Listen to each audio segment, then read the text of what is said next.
kita diskusi sama Pak Dhani ya. Mungkin Pak Dhani mengambil apa mengenai di luar Kristen ada saksi Yehova atau apa yang mengajarin. Silakan Pak Dhani, kita mau tanyakan silakan. Ya, terima kasih Pak Bambang. Ya, silakan. Memberikan kesempatan kepada kami, saya. Pak Dhani lemah leh. Kenapa? Pak Dhani ada istirahat kah? Tidur kah? Kurang enak badan kah Pak Dhani? Kurang enak badan Pak Dhani?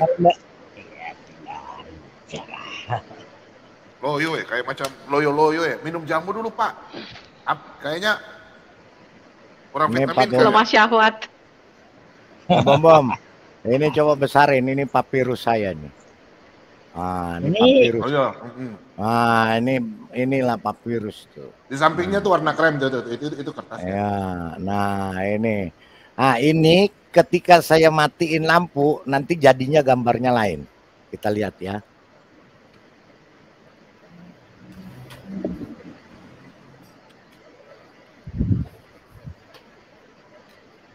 Gambarnya hijau. Oh, nggak kelihatan ya.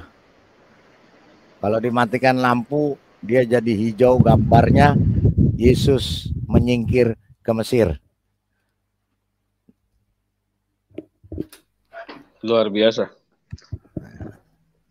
Oke, lanjut, Pak.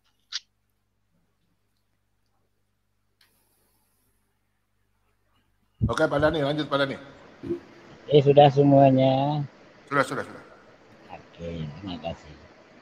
Tadi menanggapi video ataupun dialog yang Pak Bom tampilkan di dalam channel ini, ada tanggapan teman-teman selalu menyatakan kalau bertentangan dengan pemikiran teman-teman, selalu menuduh ya orang sebelah, ajaran sebelah, atau agama sebelah. Selalu itu yang diungkapkan. Walaupun saya tidak tahu pasti arahnya kemana, maka kalau saya sih tidak ada persoalan. Mungkin kalau saya karena itu sifatnya ambigu, maka pertama bisa saja itu mungkin dari agama Hindu atau Buddha yang dikatakan agama sebelah, atau dari denom-denom yang lain. Nah, itu saya nggak paham karena tidak ada penjelasan dari orang-orang yang menyebutkan dengan istilah ambigu. Itu yang pertama. Jadi kalau dalam Islam nggak ada seperti itu. Kenapa? Di dalam Islam sangat dilarang ya, untuk menjadikan kepribadian Islam untuk dirubah menjadi kepribadian yang non-Islam. Itu diharamkan di dalam Islam. Makanya saya selaku umat Islam mengatakan yang dimaksudkan oleh teman-teman agama sebelah, maka saya punya keyakinan bukan lari ke agama Islam arah pemikirannya. Mungkin karena itu ambigu, saya katakan bisa saja dari denom-denom yang lain atau agama-agama di luar Islam. Yang kedua, tadi Ibu Sofia tuh menyatakan setiap ajaran itu tidak terlepas dari catatan sejarah yang ditulis oleh para pakar sejarah dan ahli arkeologi. Saya ingin bertanya kepada Ibu Sofia tuh, adakah arkeologi, catatan sejarah yang dibuat oleh manusia tentang Nabi Adam, tentang kejadian-kejadian sebelum manusia, catatan sejarahnya yang mencatatnya siapa? Itu pertanyaan saya. Kalau kami selaku umat Islam, sudah pasti bukan berdasarkan catatan, sudah pasti, tetapi berdasarkan petunjuk Sang Pencipta sampaikan kepada Nabi Muhammad SAW, itulah keterangan dari Sang Pencipta.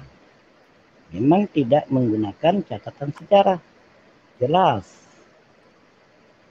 Jadi tidak ada ambigu dalam Islam. Kalau kita katakan catatan sejarah, kapan manusia yang mencatat kejadian Nabi Adam? Kapan manusia akan mencatat bagaimana perkembangan awal dunia? Tidak mungkin ada manusia yang mencatatnya apabila tidak dijelaskan oleh Sang Pencipta alam semesta. Yang ketiga lupa saya. Nanti. Apa lagi? Itu aja, terima kasih. Apa lagi? Udah. Bu Sofi jawab dulu. Habis itu nanti saya jawab. Ya, itulah sebabnya Pak Dhani, orang Kristen itu hanyalah untuk orang-orang yang berpikir yang mana cairannya tidak keluar dari tulang dada. Jadi kalau kita Kristen yang tidak botol, ya, itu tidak mungkin terlepas dari catatan arkeologi dan sejarah. Makanya penemuan arkeologi di Israel itu penggalian situs-situsnya. Yang pernah ke Israel mungkin Anda bisa jelaskan bahwa di Israel itu situs-situs penggalian yang luar biasa yang ditemukan sampai sekarang masih terus ditemukan terus. Pak Lidara dan Pak Mumu mungkin bisa konfirmasi atau Pak Lobo. Tapi kita tidak boleh menggali di tempat Bapak di Mekah dan Madinah. Ya. Kenapa? Karena itu tertutup, Pak. Ya, jadi tertutup untuk situs-situs purbakala sehingga tidak bisa mengecek apakah klaim-klaim yang Anda katakan itu benar, dan kita temui bahwa ternyata klaim-klaim Anda itu bertentangan atau tidak sejalan dengan fakta historis. Pertanyaan pertama saya jawab, apakah Adam ini dicatat? Banyak, Pak, catatannya. Sayangnya video saya mengenai Unlock the Bible tidak banyak yang nonton. Jadi kalau saya lihat itu cuma 1.000, kadang-kadang 4.000 paling banter. Di situ semua saya sudah jelaskan. Inskripsinya namanya apa? Ya, salah satunya saya sebutkan namanya tablet-tablet Ebla. Itu ditemukan ada 17.000 tablet. Ya, di mana mengkonfirmasi semua nama-nama kota yang ada di dalam kitab Taurat Musa. Yerusalem, Sodom, Gomora, Gaza, ya, nama-nama yang disebutkan seperti Adam tuh mereka menyebutnya. Tapi kita tidak menemukan namanya kota Mekah dan Madinah yang Anda klaim sudah ada sejak zaman Adam. Ya, tablet Ebla yang ditemukan di kerajaan Eblite Utara. Jadi gini, Pak, kalau Anda belajar sejarah dan arkeologi, kita itu mempunyai satu daerah yang kita sebut dengan Fertile Crescent, daerah subur bulan sabit. Daerah subur bulan sabit itu Irak, Iran, naik sedikit ke Suriah, kemudian turun ke Israel sampai ke Mesir. Bentuknya seperti bulan sabit. Itu kita sebut dengan Fertile Crescent. Semua penemuan arkeologi, saya katakan, semua penemuan arkeologi peradaban awal manusia, baik itu Bahtera Nuh, baik itu penemuan semua tablet-tablet, semua inskripsi, semua ditemukan di daerah yang kita sebut dengan daerah subur bulan sabit atau Fertile Crescent. Tidak pernah kita jumpai di daerah gurun pasir Mekah dan Madinah. Ya, jadi yang namanya peradaban pertama manusia persis seperti yang ditulis di dalam kitab Taurat Musa, yaitu di daerah sekitar Iran, Irak, yang kita sebut sekarang di antara dua sungai, Efrat dan Tigris, Mesopotamoi namanya. Mesopotamoi atau Mesopotamia itu artinya daerah di antara dua sungai yang namanya Efrat dan Tigris, Iran, Irak yang sekarang.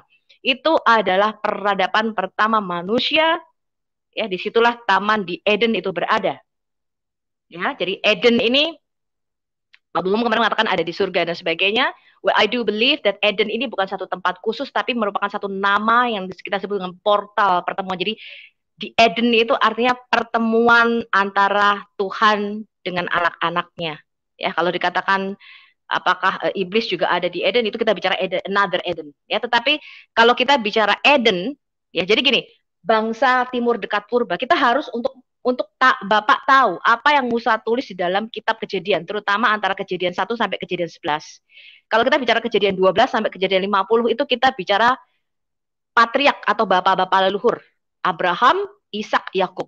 Itu bicara mengenai cerita yang diturunkan secara oral atau lisan turun-temurun di antara bangsa Israel. Kejadian 12 sampai 50. Tapi kalau kita bicara Kejadian 1 sampai Kejadian 11, itu kita bicara mengenai dunia purba. Kejadian 1 sampai 11 itu usianya ribuan tahun. Ya, dari Adam sampai Menara Babel. Nah, dari mana Musa bisa mendapatkan informasi Kejadian 1 sampai 50 yang dia nggak lahir? Ya, Musa belum lahir pada waktu itu. Kok bisa Musa menulis kitab Kejadian gitu loh? Ya, karena cerita itu sudah beredar banyak. Contoh saya bilang kisah penciptaan. Kita menemukan banyak sekali kisah penciptaan, salah satunya yang kita sebut dengan Enuma Elish. Enuma Elish itu adalah 7 tablet batu, di mana kisah penciptaannya persis plek urutannya sama dengan kitab Taurat kita. Ya, kita sebut dengan Enuma Elish atau The Seven Tablet of Creation. Yang kedua, saya konfirmasi kalau Pak Dani mau belajar, itu ada di seri pembelajaran Alkitab di channel Al-Hayat Indonesia, judulnya Unlock the Bible. Sejarah Cina Purba itu mencatat kisah penciptaan yang sama persis. Dari mulai Kejadian 1 sampai 11. Itu terdepiksi atau tergambar di dalam semua huruf-huruf China. Kita menyebutnya sejarah Cina Purba. Jadi sejarah Cina Purba itu 2000 tahun ya, sebelum ada Confucius, ada Buddhisme dan sebagainya. Sejarah Cina Purba selama 2000 tahun itu menyembah satu Tuhan yang mereka sebut dengan Tian Tan. Ya, dan mereka juga melakukan yang namanya pengorbanan hewan. Jadi setiap tahun kaisar itu melakukan pengorbanan hewan sama seperti yang orang Israel dan Abraham lakukan. Karena China ini juga dipercaya keturunan dari Sem ya, tapi mungkin nanti Pak Lidara bisa konfirmasi lagi. Kalau ada selisih di sini ya oke lah. Tapi saya percaya itu masih keturunan Sem ya. Karena mereka juga melakukan pengorbanan. Jadi kalau kita lihat Pak, itu sejarah itu tidak bisa dibohongi. Orang Cina tahu ada 8 orang yang diselamatkan naik perahu besar. Yang kita sebut dengan Bahteranu. Cerita mengenai Bahteranu itu bukan cuma ada di dalam kitab Taurat kita. Kita mempunyai beberapa inskripsi Babel, kita mempunyai beberapa inskripsi Sumeria, kisah penciptaan dan banjir. Kisah mengenai banjir besar yang melanda dunia itu ada di dalam 500 inskripsi di seluruh yang tersebar, mulai dari bangsa Indian sampai bangsa aborigin di Australia. Itu tahu mengenai kisah bahwa satu masa bumi ini dilanda satu banjir yang besar. Itu ada 500 hikayat. Ya, hikayat yang ada. Itu semua ada di dalam video saya. Ya, jadi memang masalahnya video-video seperti itu mungkin agak sedikit boring atau lama, saya nggak tahu ya. Kok tidak banyak yang menonton. Tapi kalau perdebatan kayaknya yang gontok-gontokan itu seru. Tapi sebenarnya apa yang saya berikan itu makanan semua, itu daging. Kalau Anda bisa mencerna apa yang saya berikan, ya, itu sudah saya buat dalam bahasa awam yang sederhana, bahasa awam bukan bahasa teologis. Kalau Anda bisa mencerna apa yang saya berikan, Anda bisa ngerti kitab Kejadian. Anda bisa tahu bagaimana Musa menulis kitab Kejadian dan bagaimana bangsa-bangsa itu tahu ya. Itu bukan sesuatu turun dari langit, bukan. Itu merupakan satu cerita yang sudah turun-temurun dari Adam. Adam itu ingat hidupnya 930 tahun. Ya. Hidupnya 930 tahun. Kisah mengenai penciptaan dunia itu bukan suatu pewahyuan yang gedebuk dari langit, tidak. Karena kita menemukan yang namanya ukiran-ukiran mengenai pohon kehidupan yang dijaga 2 kerup. Itu di daerah Fertile Crescent yang kita sebut daerah subur bulan sabit. Tadi begitu banyak, itu diukir di batu yang dijaga 2 kerup. Kalau Pak Dani pernah ke candi di Indonesia, saya lupa tuh Candi Prambanan kalau nggak salah. Itu ada yang namanya pohon Kalpataru. Ya, itu melambangkan pohon kehidupan dan dijaga yang namanya apa Pak Kinana apa Kinani Kinana apa itu kerup melambangkan. Dari mana bangsa-bangsa ini bisa mendapatkan pengetahuan yang sama? Ya, bahwa tadinya dunia ini menyembah satu Tuhan, satu bahasa, itu kita mendapatkan inskripsinya, Pak. Ya, kalau mau saya buka, ada di laptop, saya nggak pakai laptop, saya pakai iPad ini. Ya. Itu semua sudah ada data-datanya. Ada 500 inskripsi kisah di seluruh dunia yang tahu bahwa suatu waktu bumi ini pernah dilanda banjir besar dan ada 8 orang yang diselamatkan. Ya, walaupun ada yang nggak sama, ada yang ngomong banjirnya 40 hari, ada yang ngomong banjirnya 14 hari, ada yang ngomong kisah tidak sama-sama persis, tapi bahwa disuruh membuat bahtera, ya, dan dia diselamatkan dari banjir besar, itu hampir 500 cerita termasuk Epic Gilgamesh. Jadi ini the historical of the word antara kejadian 1 sampai kejadian 11 ini is not bukan sesuatu yang secret. Bukan hanya Musa yang tahu. Itu general, itu pengetahuan umum. Ya, itu pengetahuan umum. Nah, untuk Anda bisa mengetahui ini, memang Anda nggak boleh tertutup dengan yang namanya sejarah dan arkeologi. Kalau Pak Dhani tadi ngomong, kalau Quran ini pokoknya turun dari langit. Nah, ini repot, Pak. Padahal kemarin saya sudah, kalau Pak Dhani tahu perdebatan antara Husain dengan Syekh Anda, Syekh Sholihin. Kita tahu bahwa Nabi Anda ya itu mewasiatkan kepada Ibn Abbas sepupunya bahwa kalau ada bagian dari Quran yang hilang disuruh mengisinya dengan puisi. Dan bahwa Nabi Anda itu memerintahkan Said bin Thabit untuk mempelajari bahasa Syria dan Ibrani dan untuk belajar di sekolah Yahudi, dan bahwa Nabi Anda itu menerima kitab-kitab berbahasa Syria dan berbahasa Ibrani, disuruh mempelajari kitab Taurat dan Injil untuk menerjemahkan kitab Taurat dan Injil. Itu dia katakan kepada Said bin Thabit. Ibu Sofiatul tidak menjelaskan tentang ajaran Islam. Oh, saya tidak menjelaskan. Saya punya datanya. Saya punya datanya. Karena data ini sudah dibuka di publik. Jadi jangan lagi Bapak klaim. Jangan lagi Bapak klaim. Ini kitab tapi sejarah dunia. Sejarah, Pak. Itu sejarah. Itu ada di dalam kitab Anda, Fathul Bari. Ada di dalam Sahih Bukhari, ada di dalam Sahih Muslim. Anda ya, saya sebutkan kitab-kitabnya. Pembenaran pendapat Anda menggunakan. Kok pembenaran? Saya buka data, Pak. Bapak kan tanya data. Yang Bapak benar begini, Pak Dhani. Pak Dhani harus mengecek apa yang Ibu Sofi utarakan malam hari ini. Pak Dhani ngecek benar nggak? Jangan main potong, Pak. Bapak harus cek dengan cerdas. Betul nggak Ibu Sofiatul mengatakan bla bla bla bla. Kalau benar, Bapak harus konfirmasi. Kalau tidak benar, Bapak konfirmasi juga sama Ibu. Bu, tidak benar, saya datanya begini-begini. Oh, Bu, benar, datanya begini-begini. Itu namanya kita cerdas, Pak, dalam berdiskusi, Pak. Nanti data detailnya dari yang itu saya akan keluarkan ya, karena kemarin Husain kan cepat-cepatan tuh ngomongnya. Ya, dari buku ini. Nanti saya akan kasih detailnya, saya akan kasih linknya. Ya, saya akan kasih manuskrip Bukhairah, Pak. Bukhairah yang menulis bahwa dialah yang menuliskan Quran untuk Muhammad Nabi Bapak. Ya, saya akan jelaskan detail, saya akan kasih manuskrip nomor berapa. Yang sekarang 2 yang kita temukan, yaitu disimpan di Birmingham. Itu ada 1.400 manuskrip Bukhairah. Ingin membahas ajaran Islam. Saya nggak membahas ajaran Islam, Pak. Saya tidak membahas, saya bicara sejarah. Kita menemukan manuskrip yang ditulis oleh Bukhairah. Tadi barusan Anda katakan di dalam Islam Anda tidak mampu ataupun tidak bisa untuk menggali arkeologi di daerah Jazirah yang namanya Mekah. Sekarang Anda menggalinya gimana? Konsisten tidak ucapan Anda? Sebentar. Apakah saya mengatakan ada penemuan di Mekah, Pak? Apakah saya mengatakan ada penemuan di Mekah? Tidak. Saya dengar tidak. Bukan seperti itu. Cerdas. Saya tidak yang salah tangkap. Saya mengatakan bahwa di dalam kitab-kitab Bapak sendiri, ya tadi Bapak kan mengklaim kalau Quran ini bukan tidak berhubungan dengan sejarah, benar nggak tadi Pak Lobo? Dia ngomong gitu nggak? Dia ngomong Quran tidak berhubungan dengan sejarah karena ini pewahyuan dari Tuhan.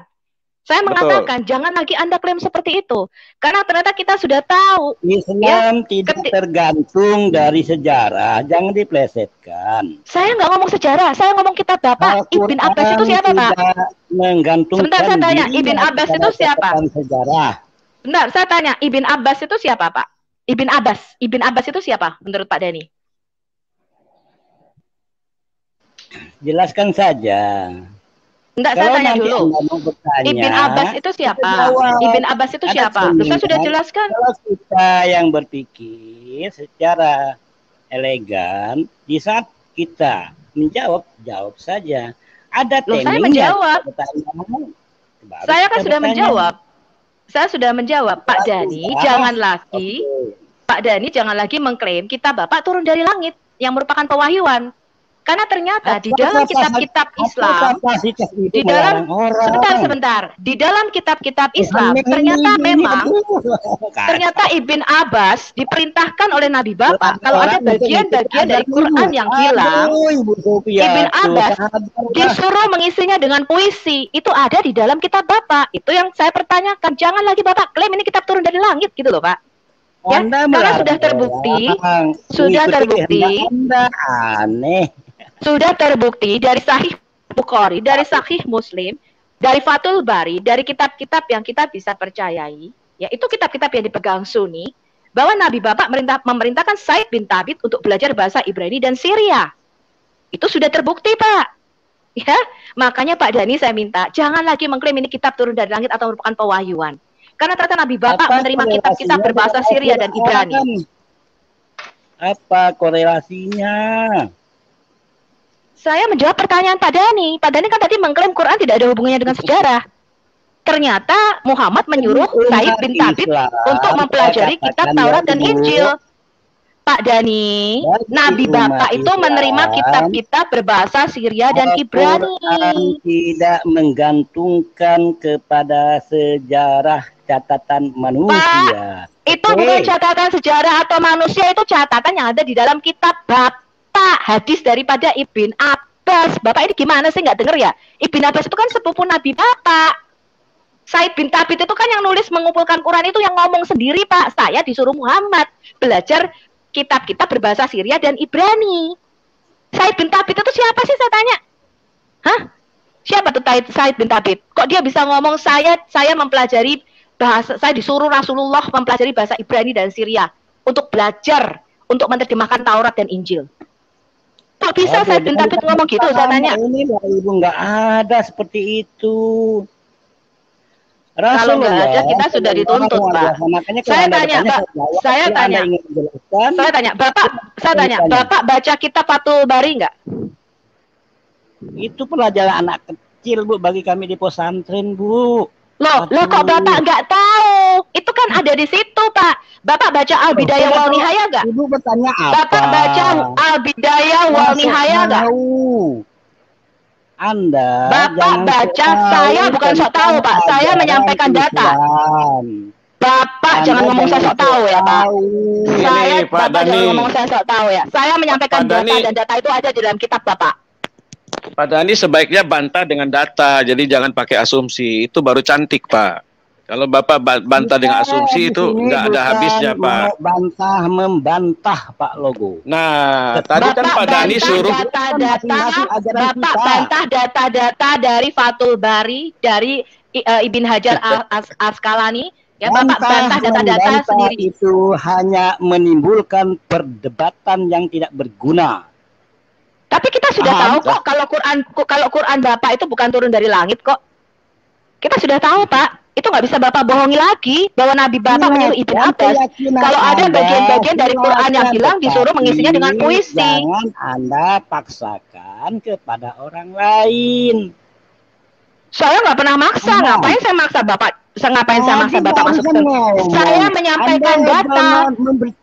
Saya menyampaikan data. Saya menyampaikan data yang ada di dalam kitab Bapak. Itulah saya menyampaikan data dan data itu ada di dalam kitab Bapak. Sebaiknya Pak Dhani ngecek aja apa yang Ibu Sofi sampaikan malam hari ini. Pak Dhani ngecek betul nggak kebenarannya, begitu loh. Oke. Itu yang cantik, Pak. Ya. Udah, pindah ke Oke, saya belum jawab. Sebentar, saya jawab dulu, Pak. Saya jawab dulu. Jangan lagi ngeklaim kitab turun dari surga ya. Kita sudah tahu dari mana asal Al-Fatihah dan Quran. Ya. Kejadian 2 ayat 8 sampai dengan saya baca sampai 14 saja deh. Kejadian 2 ya. Dan selanjutnya Yahweh Elohim membuat taman di Eden di sebelah timur, itulah ditempatkannya manusia yang dibentuknya itu. Lalu Yahweh Elohim menumbuhkan berbagai-bagai pohon dari bumi yang menarik dan yang baik untuk dimakan buahnya, dan pohon kehidupan di tengah-tengah taman itu, serta pohon pengetahuan tentang yang baik dan yang jahat. Ayat 10. Ada suatu sungai mengalir dari Eden membasahi taman itu, dan dari situ sungai itu terbagi menjadi 4 cabang. Yang pertama namanya Pison, yakni yang mengalir mengelilingi seluruh tanah Hawila, tempat emas ada. Yang 12, ayat 12. Dan emas dari negeri itu, baik di sana ada damar, bedolah, dan batu krisopras. Ayat 13. Namun sungai yang kedua ialah Gihon, yakni yang mengalir mengelilingi seluruh tanah Kusi. Ayat 14. Nama sungai yang ketiga ialah Tigris, yakni yang mengalir di sebelah timur Asyur. Ya, dan di sungai yang keempat ialah Efrat. Ya, cukup sampai di sini dulu. Sungai-sungai ini ada, secara fisiknya ada, bukan dongeng. Jadi Tuhan Yahweh menyuruh Musa menuliskan kitab Taurat itu berdasarkan perintah Tuhan sendiri, dan Tuhan sendiri yang memberikan dia ilham kuasa untuk menulis dengan cara Tuhan. Sehingga kitab Taurat, 5 kitab Taurat ini ada di tangan orang Kristen. Ya, sampai dengan hari ini dan selama-lamanya. Jadi ini kalau dikatakan arkeologinya sampai hari ini terus ada penggalian-penggalian di Israel, dan masih banyak penemuan-penemuan yang baru yang belum disebarkan beritanya kepada seluruh masyarakat di dunia ini. Jadi masih dalam penelitian, tapi penemuan-penemuan terus ada. Itu namanya arkeologi yang ditemukan secara benar, ya, sesuai dengan apa yang tertulis di kitab-kitab kita ini, yaitu kitab Kejadian, Keluaran terus, ya. Jadi jelas ini kitab dasarnya benar-benar bisa dipertanggungjawabkan, bukan hanya cerita dongeng. Makanya Alkitab itu berbeda dengan kitab-kitab yang lain. Ya, di samping dia adalah firman Tuhan itu sendiri, tetapi juga dia itu merupakan juga sejarah. Karena dia runtutan ceritanya itu ada. Seperti penciptaan langit dan bumi, itu jelas sekali di Alkitab. Runtutannya seperti apa.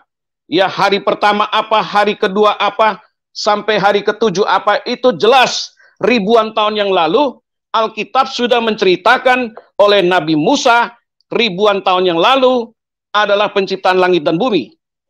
Kalau ada kitab lain lagi yang menuliskan secara tidak secara detail seperti Alkitab kita, lalu mengambil satu kesimpulan-kesimpulan dan mengatakan itu pewahyuan, itu yang perlu dibuktikan secara otentik. Karena Alkitab kita ini jelas ada bukti-bukti sejarahnya, tidak bisa dibantah lagi. Ya, sekian dari saya. Terima kasih. Pak Bom, silakan. Oke, silakan Pak Dhani tanggapi. Oke, terima kasih Pak Bom. Pertama, yang namanya agama ataupun ajaran dari Tuhan, dari Sang Pencipta alam semesta adalah iman. Iman itu artinya percaya tanpa menggunakan fakta ataupun catatan data. Itu namanya iman. Kalau orang yang sudah menggunakan data, catatan sejarah, berarti dia tidak beriman. Jelas sekali. Makasih. Anda sangat keliru besar. Anda sangat keliru besar. Ya, silakan. Habis di Ibu Sophie, habis saya ya. Silakan. Yang pertama, yang mengaku mendapatkan kitab turun dari surga, itu bukan hanya Muhammad. Ada banyak orang mengaku mendapatkan kitab dari surga. Besok saya akan keluarkan satu videonya, siapa saja, bidat apa saja yang mengaku mendapatkan kitab turun dari surga. Antara lain bidat El-Kesai, kemudian Joseph Smith dari gereja Mormon, ya ada banyak, ya mungkin ada 5 kalau nggak salah. Ya, ketika mereka mengatakan ini kitab turun dari surga, dalam pandangan Judeo-Christianity tidak pernah ada yang namanya kitab turun dari surga. Satu-satunya diukir oleh jari tangan Allah adalah 10 perintah Allah. Ya, Aseret Hadibrot namanya, atau Aseret Hadivarim. Hanya itu. Yang lain tidak pernah. Yang namanya kitab Taurat itu bukan kitab yang diturunkan kepada Musa dalam bentuk suhuf. Ya, kalau di hadis Bapak ada 10 lembar diberikan kepada Musa. Enggak, Musa enggak pernah diberikan lembaran suhufan. Musa itu menulis di atas perkamen. Ya, Musa menulis di atas perkamen bukan suhufan. Ya. Kemudian kitab Taurat itu, yang 5 kitab Taurat Musa, itu ditulis hampir 38 tahun lebih. Ya, dari mulai Kadesh Barnea, dia 38 tahun di Kadesh Barnea, 2 tahun di Sinai. Itu Musa menulis perjalanannya di situ, hampir 40 tahun. Bukan kitab yang turun dari langit. Ya, tidak ada yang namanya kitab turun dari langit. Kitab Zabur itu dikumpulkan sama bangsa Israel kurang lebih 1000 tahun jaraknya. Ada yang nyanyian Musa, sampai ada yang nyanyian Yeremia, ada nyanyian Bani Korah, ada nyanyian Daud. Sebagian besar Daud mungkin 70-75 dari 150 Mazmur. Itu merupakan kumpulan yang dikumpulkan oleh para rabi-rabi Yahudi di kanon menjadi satu kitab namanya kitab Zabur atau Mazmur. Yang namanya kitab Zabur bukanlah kitab yang diberikan kepada Daud. Daud hanya menulis sekitar 75. Ya, memang banyak dia tulis, tapi ada banyak di situ yang nulis bukan hanya Daud, ada Salomo di situ, ada Bani Korah, Bani saya lupa, Bani Heman, Yedutun, pokoknya mereka adalah pemuji-pemuji lah. Ya, orang yang sukanya nulis lagu di situ. Dan itu dikumpulkan tuh 1000 tahun, ada nyanyian Musa. Ya. Mazmur 90. Itu nyanyian Musa. Ya. Jadi itu bukanlah kitab yang diberikan kepada Nabi Daud, keliru. Injil itu bukanlah satu kitab yang diberikan kepada Isa ketika Isa masih nenen. Injil bukanlah kitab yang diturunkan kepada Isa ketika Isa masih baby. Injil adalah kabar baik yang sudah diberitakan oleh para nabi. Di mana? Di Roma 1. Injil itu sudah diberitakan oleh para nabi di dalam perjanjian lama. Injil yang pertama kali ada di Kejadian 3:15. Itu kabar baik yang pertama. Jadi konsep Anda di dalam Quran itu kelirumologi semua. Dan sekarang saya tanya, kalau ada ya sejarah yang menyatakan Yesus anaknya Maryam adalah suku Yehuda, tiba-tiba 700 tahun kemudian ada orang yang mengaku mendapatkan wahyu dari Tuhan dan menyatakan Maryam ini adalah saudara perempuan Harun, anaknya Imron. Lalu yang kita percaya yang mana? Apakah kita percaya fakta? Apakah percaya perkataan orang yang menyatakan yang keliru tidak sesuai dengan fakta dan mengatakan ini dapat dari Tuhan? Saya juga bisa mengatakan saya dapat dari Tuhan, Pak. Makanya saya mengatakan ada empat syarat. Suatu kitab disebut firman-Nya Tuhan. Ini harus memenuhi keempat syarat ini. Kalau tidak memenuhi keempat syarat ini, itu bukan kitab Tuhan, itu kitab dongeng. Syarat yang pertama adalah adanya nubuatan yang digenapi di dalam kitab tersebut. Itu syarat mutlak. Suatu kitab yang mengaku inilah firman Tuhan harus mengandung nubuatan. Quran Bapak mengandung 0 nubuatan. Mengapa harus berupa nubuatan? Karena Tuhan itu tidak berbicara dalam bentuk puisi seperti di dalam Quran Bapak. Tuhan itu kalau bicara seperti Hosea 12 ayat 10, di dalam vision penglihatan, di dalam nubuatan atau profesi melalui pelayanan hidup para nabi. Dia nggak pernah bicara lewat puisi, Pak. Tuhan tidak berpuisi. Tuhan tidak bicara dalam bentuk puisi seperti dalam Quran Bapak. Tuhan itu bicara dalam bentuk nubuatan lewat pelayanan para nabi. Kenapa? Yesaya 46 ayat 9 sampai 10. Tuhan mengatakan hanya aku yang tahu masa depan. I declare the end from the beginning. Aku sudah ngomong duluan akhir segala sesuatu sebelum hal itu terjadi. Supaya ketika hal itu terjadi, kamu tahu bahwa bukan Allah asing yang mengabarkannya kepadamu, melainkan aku sendiri yang ngomong. Jadi Tuhan ngomong, kalau seorang nabi ngaku-ngaku dia nabi, ya dapat nubuatan, dapat wahyu ilahi, bukan wahyu si hombing. Cirinya satu, mengandung nubuatan dan nubuatannya harus digenapi sesuai Ulangan 18 ayat 18 sampai 22. Kalau dia mengaku mendapatkan wahyu dan nubuatannya itu tidak terjadi, dia nabi palsu, dia harus dibunuh, kata Musa. Itu cirinya, Pak. Jadi Tuhan udah ngomong nih, dia sudah kasih satu clue, dia kasih satu tanda. Kalau ada seorang mengaku nabi, ya, dan mendapatkan kitab bahwa ini firman Tuhan, beginilah firman Tuhan, itu mengandung nubuatan dan nubuatannya harus digenapi. Alkitab mengandung 8.362 nubuatan di dalam perjanjian kita, di dalam perjanjian lama kita. 350 Pak Bomo mungkin bilang 400 tentang Mesias, tentang Yesus. Dan itu dinubuatkan secara detail. Quran Bapak 0. Makanya saya tidak pernah mengatakan di mana Muhammad dinubuatkan, tapi saya berkata Mana Muhammad bernubuat? Muhammad tuh tidak pernah bernubuat. Pada nabi itu dari kata naviim, artinya dia pelihat, dia bernubuat. Nabi Bapak nggak pernah bernubuat. Kenapa Bapak menyebut dia nabi? Itu pertanyaan saya, Pak Dhani. Ciri yang kedua, belum, ada 4. Ada 4 ciri. Yang pertama nubuatannya digenapi. Sebentar. Biar Pak Dhani dulu. Yang kedua, terlalu panjang. Sebentar, saya cepat aja Pak Dhani. Yang kedua, harus ada saksi-saksi mata. Yang Anda miliki tidak boleh. Jangan potong dulu. Pak Dhani juga nggak mau dipotong kan? Diskusi enak. Ya. Biarkan dulu. Ini diskusi namanya. Sebentar.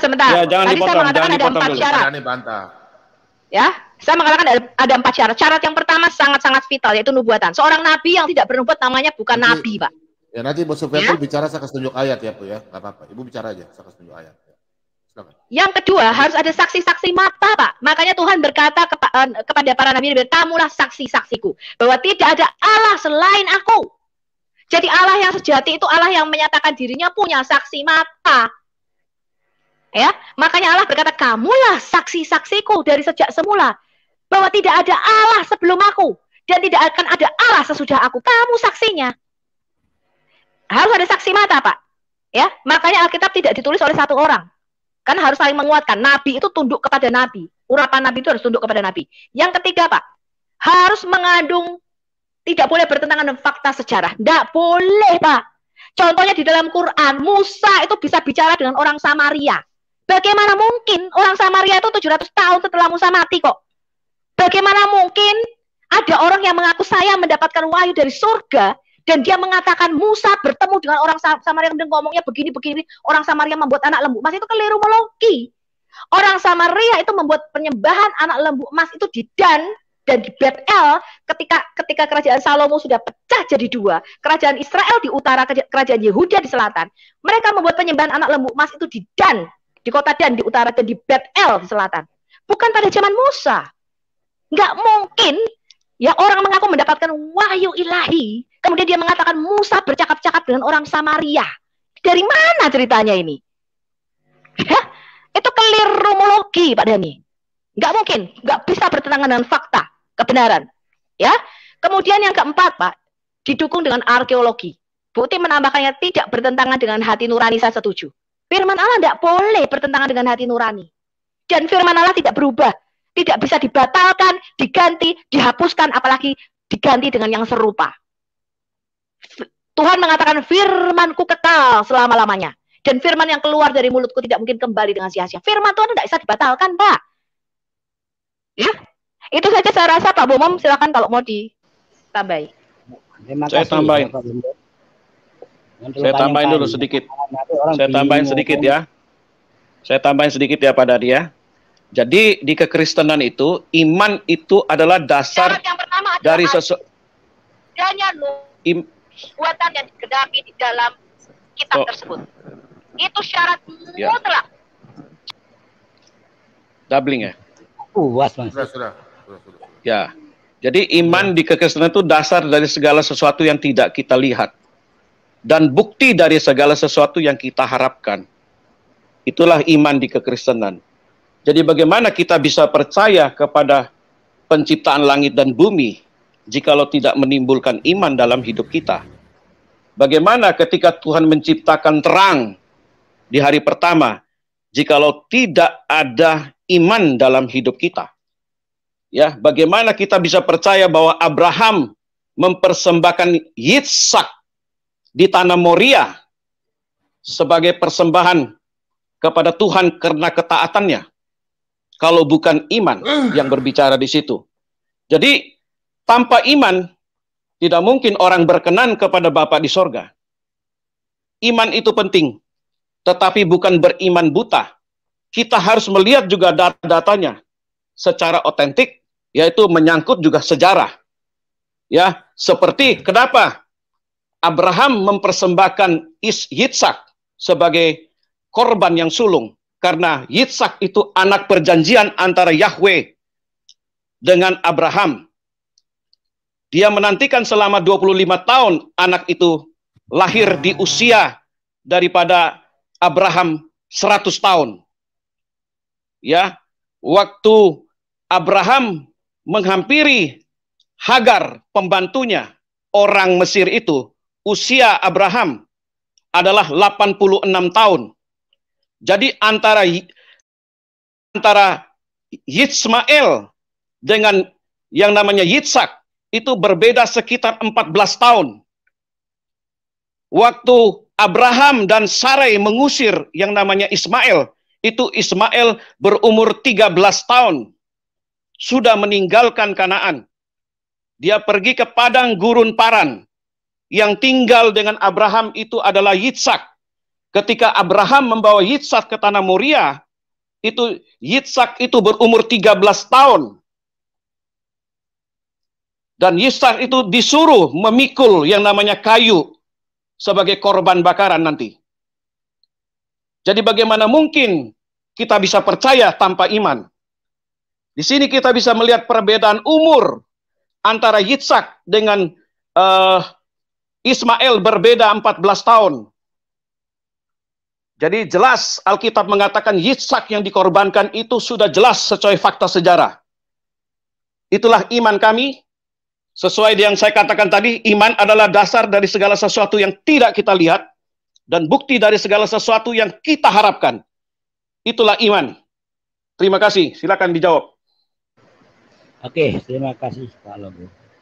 Tadi sempat saya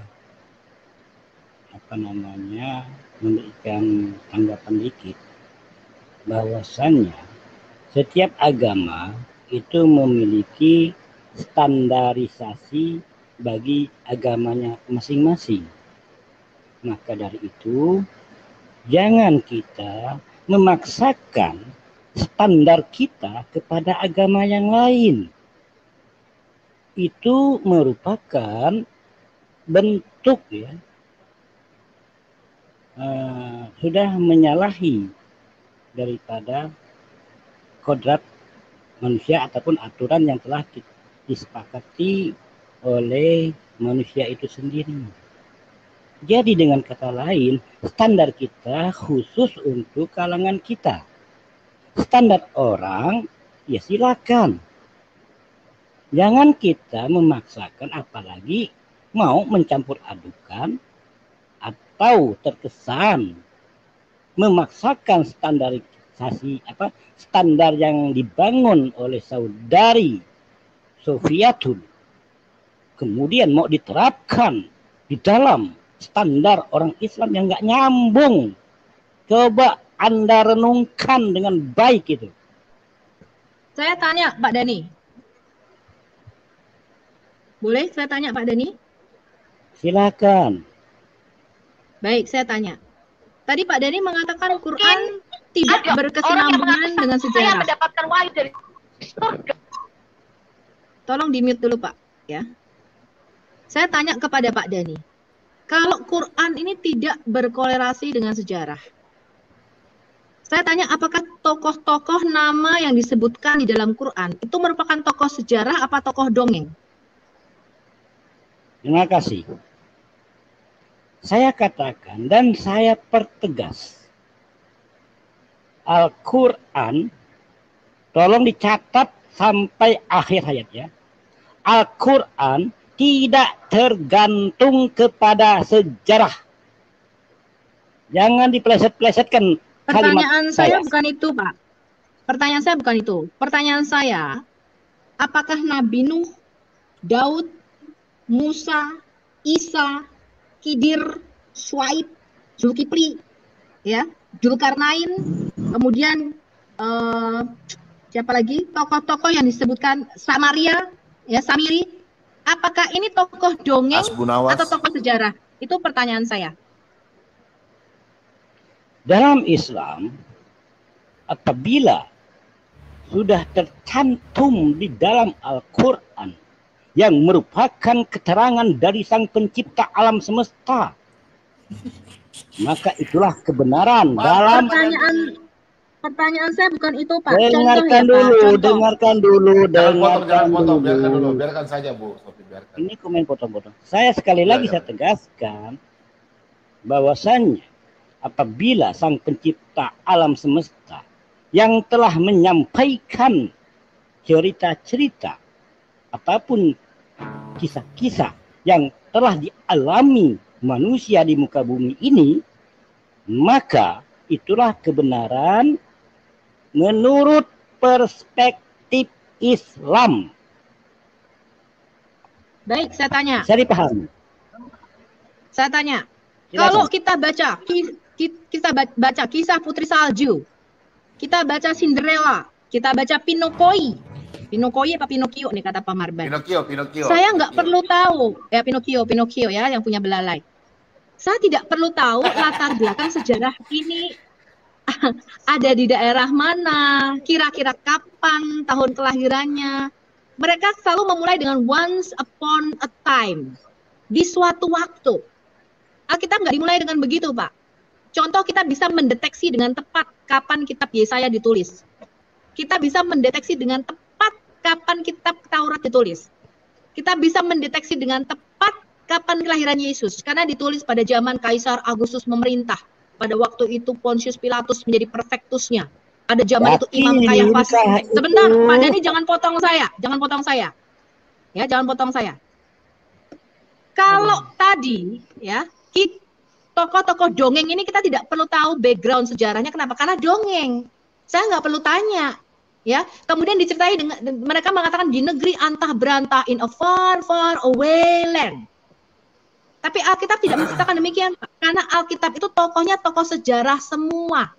Bahkan kita menemukan koin-koin mata uang di mana kalau Bapak baca kitab Tawarik dan kitab Raja-Raja itu ada tuh sejarah ini memperanakan raja ini, raja ini, raja ini. Itu kita menemukan koin-koinnya. Sekarang saya tanya, apakah tokoh-tokoh di dalam Quran Bapak itu peristiwanya merupakan peristiwa sejarah apa peristiwa dongeng? Contoh satu saja. Musa bercakap-cakap dengan orang Samaria dan mengatakan orang Samaria yang membuat lembu emas untuk orang Israel pada zaman Musa. Ini merupakan peristiwa bersejarah apa peristiwa dongeng? Tolong saya jelaskan ya. Di dalam Al-Quran itu mengatakan Samiri. Itu nama orang.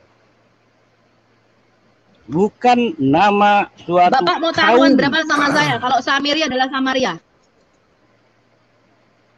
Di dalam Al-Quran saya katakan itu nama seseorang yang bernama Samiri. Paham nggak? Itu yang dijelaskan oleh Allah di dalam Al-Quran. Apakah nanti Asamiri itu artinya kaum Samaria. Jangan dipotong. Pak Dhani, Anda sudah tua loh. Bentar lagi mau digebukin Mungkar Manangkir. Jangan bohong. Biar aja Bu dia lanjut dulu. Iya, biarin aja. Iya, sudah sepakat. Kok Anda ini? Lanjut. Nanti Pak Dhani jangan potong juga ya. Dalam Islam itu sekali lagi saya pertegas dalam Al-Quran Samiri itu nama orang. Apakah ada korelasinya dengan Samaria? Bukti. Apakah ada atau tidak? Apakah anak keturunan Samiri itu bernama Samaria? Silakan para arkeologi yang menjelaskan para ilmuwan. Kalau saya bukan di bidang ilmuwan seperti itu. Saya hanya menegaskan tentang keimanan ajaran Islam, bukan bicara saintifik atau apa nama istilahnya, tidak. Kalau berbicara sejarah, saya hanya menguasai sejarah Islam. Di luar yang kedua, Islam saya tidak mau tahu. Yang kedua, saya tanya. Di dalam Quran Bapak dikatakan Yusuf dijual dengan harga beberapa dirham. Pada zaman Yusuf tidak ada yang namanya mata uang atau dirham. Mereka belum mengenal yang namanya currency. Pada zaman Yusuf itu dilakukan barter dengan cara ditimbang. Yang mereka timbang dengan menggunakan shekel. Bisa emas atau perak untuk tukar-menukar ini. Pertanyaan saya yang kedua. Apakah dijual beberapa dirham ini merupakan peristiwa bersejarah apa peristiwa khayalan? Sekali lagi, setiap yang Allah sampaikan itu adalah fakta yang terjadi di muka bumi ini. Bagi saya katakan Islam, Pak. Loh, Anda fakta di mana, Pak? Orang semua mengatakan bumi bulat. Islam, Ibu. Anda mengatakan bumi bulat, kemudian Anda percaya Islam, Ibu Sofi. Pak, silakan saya bagi katakan Anda tidak mempercaya, itu hak Anda. Loh, bukan saya nggak mempercaya, itu nggak sesuai dengan sejarah, Pak. Yang namanya dirham mau itu. Sejarah atau tidak, kenapa Anda memaksakan kehendak? Saya nggak memaksakan kehendak, itu sejarah, itu fakta. Pak Dani, contoh ya Pak, contoh ya, bumi itu bulat, ya bumi itu bulat. Quran Anda menyatakan bumi datar, fatwa utama Anda menyatakan bumi datar. Saya katakan ya Pak, Pak Dani beriman bumi ini datar, sampai kiamat bumi ini tetap bulat Pak, tidak akan merubah fakta. Artinya Anda beriman buta, itulah Anda. Aduh, ya boleh. Ngalur ngidul. Ya, Bu Sofi, gantian saya yang mau tanya. Oke, Pak Dani, tadi Pak Dani bilang apa yang dikatakan. Semua teman-teman boleh bertanya, saya siap jawab. Saya ladeni 9 orang. Ya, saya tanya. Pak Dani tadi bilang bahwa yang dikatakan Allah itu adalah fakta. Ya, sekarang saya tanya, apakah fakta yang dikatakan itu seperti Musa, Fir'aun, Yunus, itu ada sejarahnya atau tidak, Pak? Masalah ada sejarah atau tidak, itu silakan manusia yang mencernanya. Di dalam Islam, di dalam Islam, ya sekali lagi, apabila Sang Pencipta sendiri yang menyampaikan kisah-kisah, realita-realita yang kejadian di muka bumi ini, itu bagi umat Islam ya, perspektif umat Islam wajib mempercayai keterangan-keterangan ataupun bayinah yang Sang Pencipta sampaikan kepada Nabi Muhammad Sallallahu Alaihi Wasallam. Titik. Oke, baik, saya terima. Artinya bahwa yang disampaikan itu wajib dipercayai. Berarti kalau dipercayai, berarti itu benar. Nah, ketika benar, kan Tuhan Pak Dani Maha Kuasa. Apakah itu adalah fakta sejarah atau bukan, Pak? Karena itu benar katanya Pak Dani. Kan kalau dipercayai sebagai kebenaran berarti benar dan itu ada. Berarti kalau ada kita pasti berhubungan dengan fakta sejarah. Sekarang saya tanya sama Pak Dani, apakah itu merupakan fakta sejarah? Silakan Pak. Oke, terima kasih. Saya sendiri pribadi ya terus terang aja mohon maaf dari kawan-kawan. Yang namanya kebenaran menurut sejarah itu apabila tidak ada yang membantah. Tetapi kalau ada yang membantah, maka kebenaran kebenaran sejarah itu bersifat relatif. Bukan mutlak. Oke. Sejarah itu yang membantah siapa? Sekarang yang saya tanya contoh satu saja. Fir'aun itu sejarah. Yang membantah sejarah Fir'aun siapa Pak Dani? Tolong sebutkan nama orangnya. Madia. Oke, terima kasih. Kalau tidak ada yang membantah, berarti pasti sama dengan Al-Quran. Makanya di Al-Quran mengatakan ada Fir'aun. Iya, Pak. Ada manusia yang membantah. Itulah kebenaran mutlak dalam Al-Quran. Makasih. Berarti kalau kebenaran mutlak, kembali kepada Pak Dani tadi, kebenaran mutlak dan tidak ada yang membantah, berarti itu bukti dan fakta sejarah bukan Pak Dani?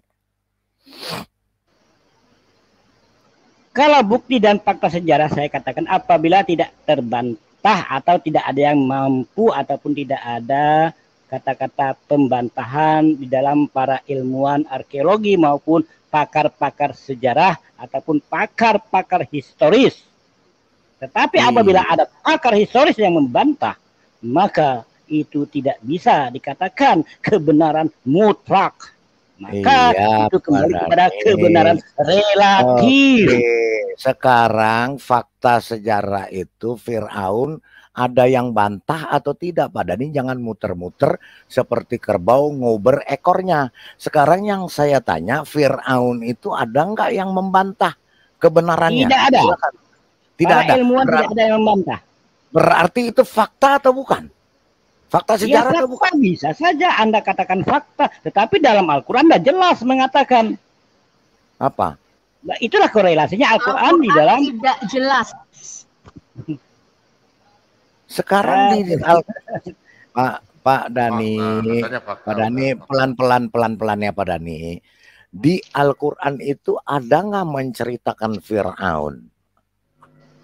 Ada. Ada. Berarti itu fakta atau bukan? Fakta. Kalau sudah saya kan dari awal Pak Lidara, kalau sudah dicatatkan di dalam Al-Quran, fakta. Itulah realita. Sekali lagi ya, dengarkan baik-baik. Realita yang terjadi di muka bumi ini, catat dengan baik. Pak Dhani, catat juga pertanyaan saya, Pak Dhani. Catat di dalam pikiran dan logika, Pak Dhani. Kalau namanya realita yang tadi Pak Dhani kaing-kaingkan, itu fakta atau bukan? Anda bisa nggak membedakan mana fakta dan mana realita? Menurut Pak Dhani, fakta itu apa? Saya tanya kepada Anda, kenapa Anda balik bertanya kepada saya?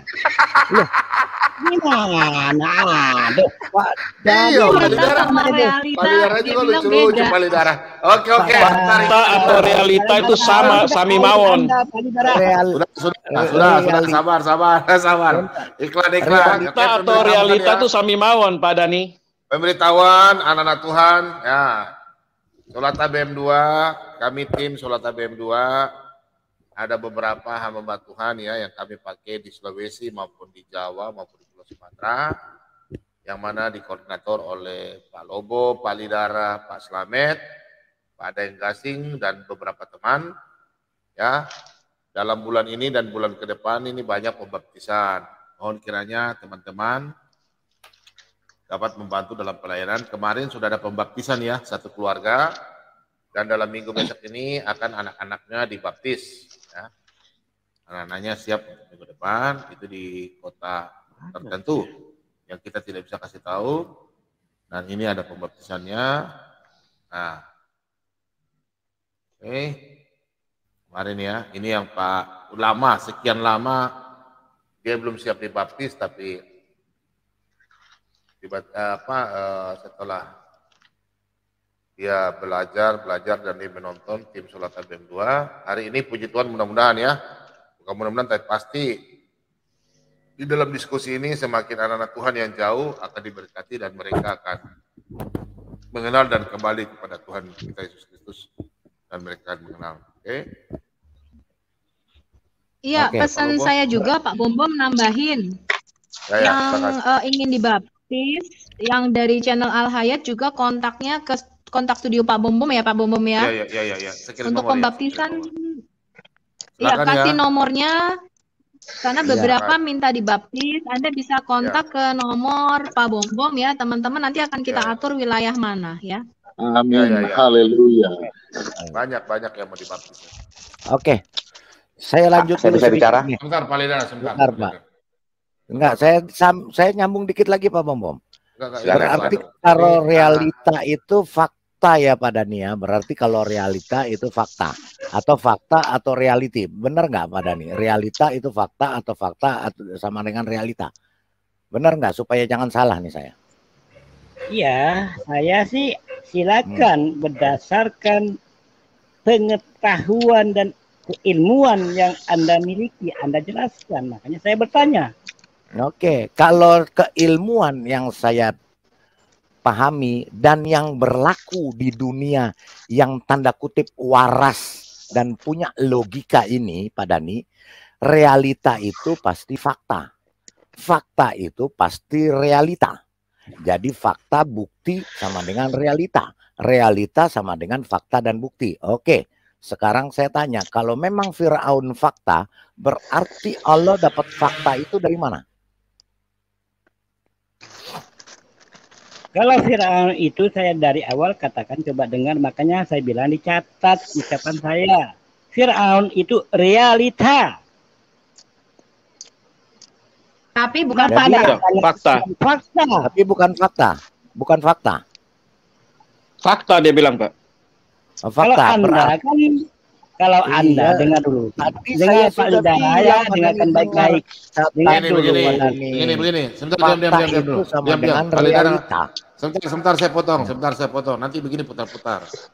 Pak Lidara tolong dengar. Pak Dani bilang, kalau yang di dalam cerita Alkitab bertepatan dengan Al-Quran sama, itu fakta. Kalau tidak, yang sama, itu tidak fakta. Itu udah pahamnya. Realita Pak Bombom.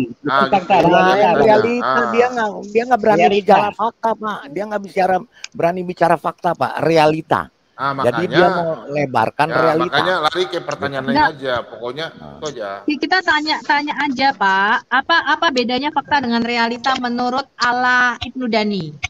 Nah, tadi makanya saya tanya itu. Tadi nggak dijawab. Tadi oke, saya jawab. Karena Anda tidak bertanya, Anda belum menjawab langsung. Dari tadi saya tanya apa bedanya dengan realita. Anda bertanya. Jelas. Tadi Anda bertanya benar, tapi Anda belum menjawab pertanyaan saya.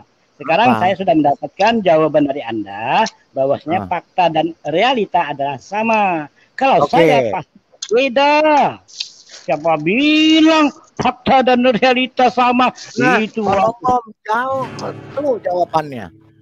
Jadi realita dia bukan fakta. Fakta bukan realita. Oke, saya bicara. Sekarang realita. Realita yang didapat tentang Fir'aun oleh Tuhannya Pak Dani, dapat realita dari mana itu Pak Dani? Jelaskan, silakan.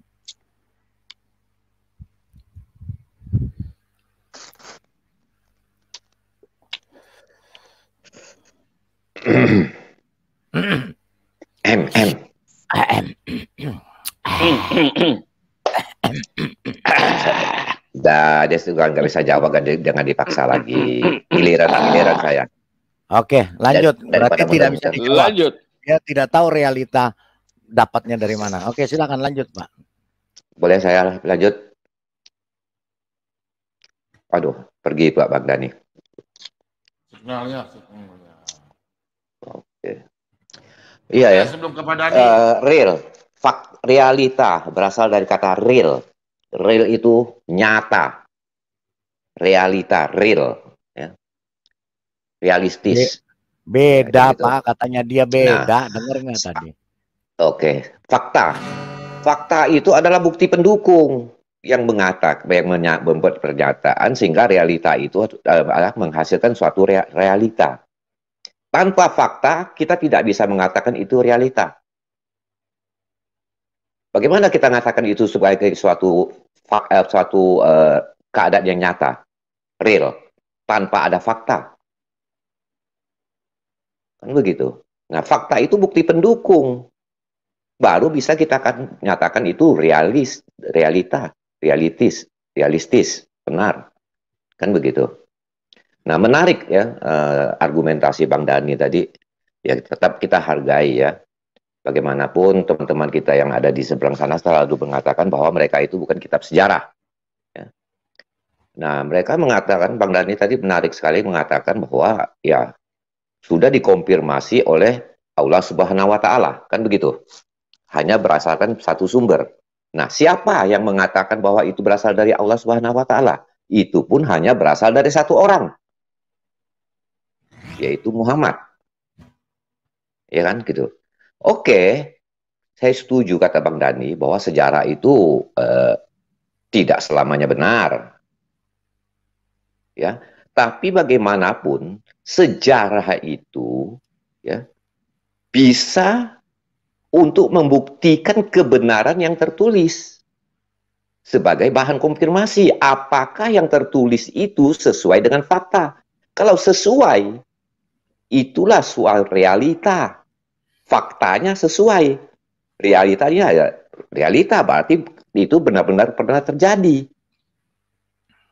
Kita tidak bisa mengatakan, ya kita tidak bisa mengatakan bahwa, wah, kita tidak bisa berdasarkan sejarah, tidak perlu. Nggak bisa. Sejarah itu, ya, untuk membuktikan suatu kebenaran yang tertulis, sehingga iman kita bertumbuh. Kalau seandainya tidak bisa dibuktikan dengan sejarah, sama juga kita dengan beriman buta. Percaya doang. Akal budi yang diberikan oleh Tuhan kepada kita. Percaya kepada dongeng Cinderella ya Pak? Ya. Akal budi yang dikaruniakan Tuhan kepada kita, tidak kita manfaatkan. Hanya dengar cerita katanya. Apalagi hanya bersumber dari satu orang. Kalau kita mengatakan bahwa Allah mengatakan begitu, selesai. Tapi apakah benar Allah pernah mengatakan seperti itu? Itu kan pertanyaannya. Nah, ini harus kita buktikan dengan fakta sejarah. Sehingga kita mengatakan itu realita. Faktanya apa?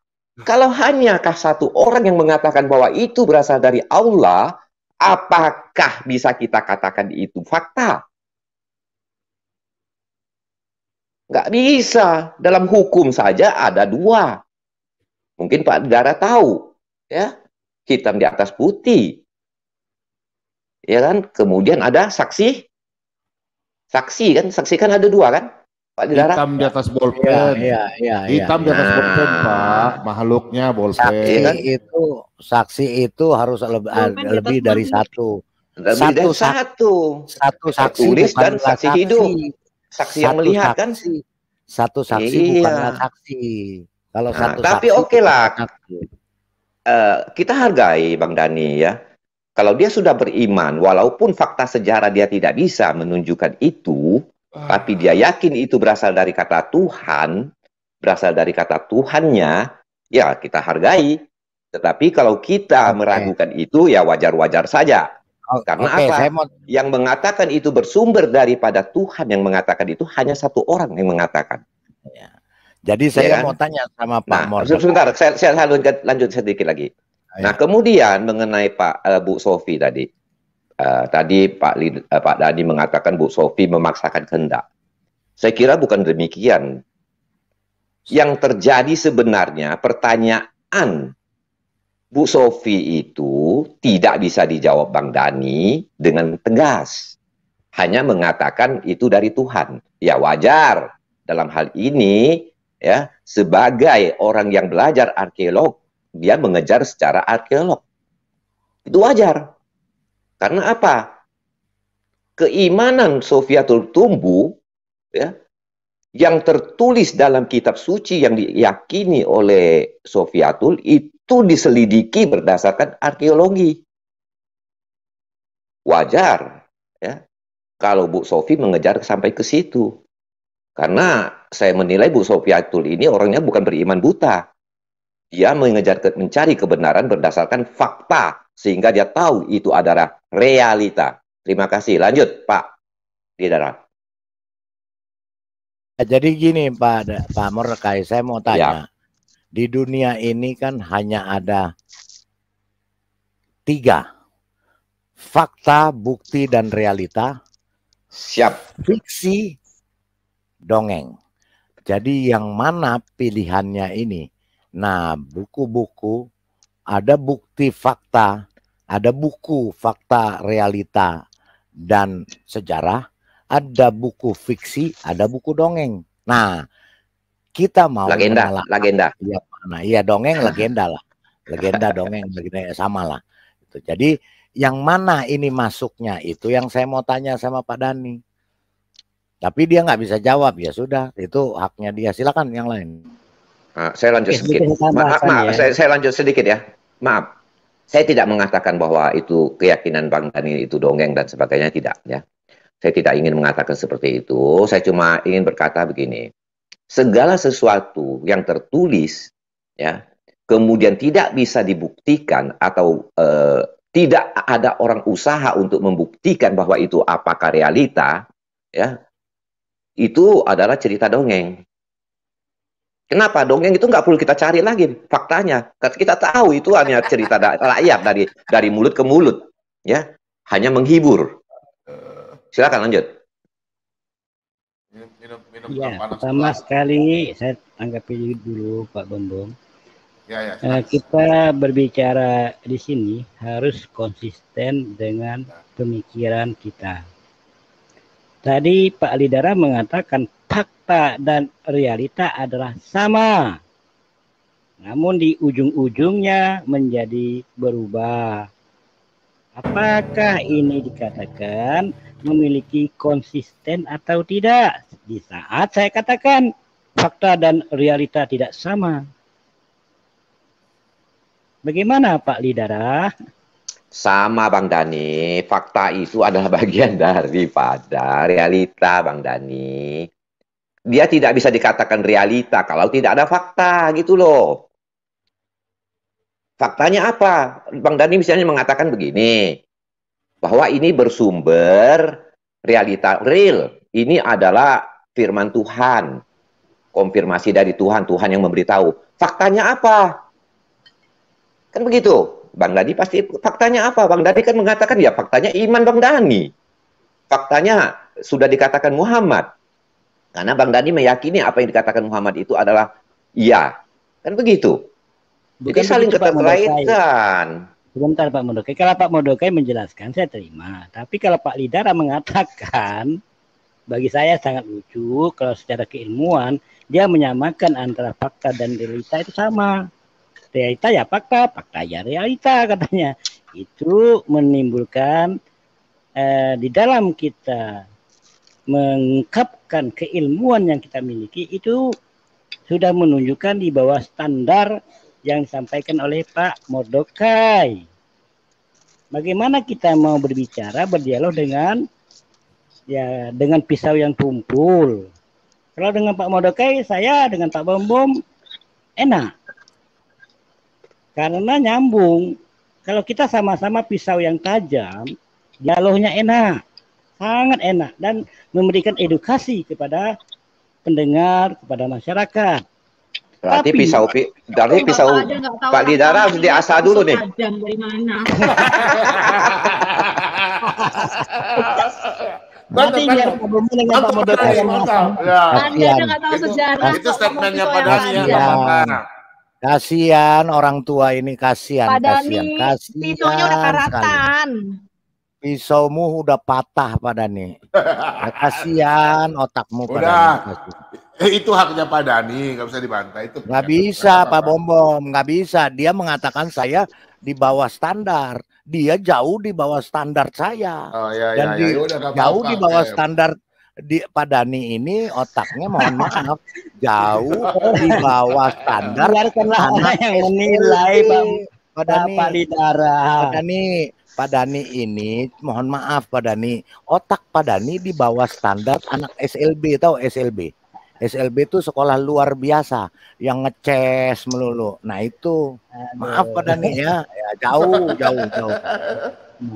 Dari segi ini dari cara dia berbicara seperti ini saja itu sudah Aku tanya nih, aku mau tanya untuk membuktikan sebentar Pak Lidara. Saya mau tanya Pak Dani sebentar. Saya mau tanya Pak Dani untuk membuktikan ketajaman otak Bapak. Bapak tadi kan mengatakan saya pikirannya tajam. Saya tanya, bumi itu datar apa bulat, Pak? Apa kaitannya? Kalau di dalam Al-Quran jelas. Selamat malam semuanya. Fakta, realita dan fakta. Saya tanya, bumi itu datar apa bulat? Bulat seperti burung unta. Paham? Berarti Pak Dani kafir. Karena Quran, hadis Bapak dan fatwa ulama Bapak mengatakan kafir. Aneh, emang Anda siapa? Loh, bukan saya yang menyatakan itu, Pak. Itu fatwa ulama Bapak. Saya mengatakan. Kalau ada orang Muslim yang mengatakan olahraga menggunakan celana pendek haram hukumnya. Kenapa? Karena auratnya laki-laki itu antara usar sampai lutut. Lututnya harus ditutup. Loh, kalau main bola tidak boleh dengan menggunakan celana pendek. Mau training panjang silahkan. Itu otak bek. Pacarmu ganteng. Mana saya? Bisa cabut singgung tidak? Tidak. Lemah nih, lihat. Nah, ini cabut. Cabut. Cabut, cabut. Cabut. Cabut.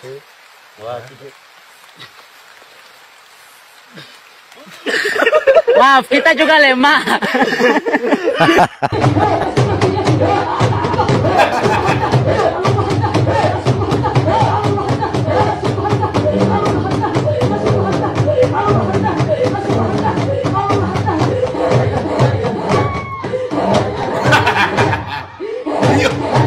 Ini buah bre. Satu dari 72 bidadari itu. Nah, itu siapa yang bikin itu? Itu iblis itu. Pasti pengikut iblis yang membuat seperti itu. Pasti pengikut iblis. Loh, bagaimana Pak Dhani bisa buktikan itu pengikut iblis? Ya, iya, kan Pak Dhani belum punya fakta. Bagi umat Islam itu adalah pengikut iblis. Realitanya dong. Bapak mesti buktikan secara fakta. Realitanya mana Pak Dhani? Realitanya mana? Kita balik lagi ke Pak Dhani, buktikan. Tadi sudah saya sampaikan. Nggak bisa dong, itu namanya beriman buta. Harus ada sejarahnya, Pak. Saya cuma mau tanya. Kalau itu yang keluar dari tulang dada itu fakta atau bukan? Realitanya begini dibuktikan secara medis.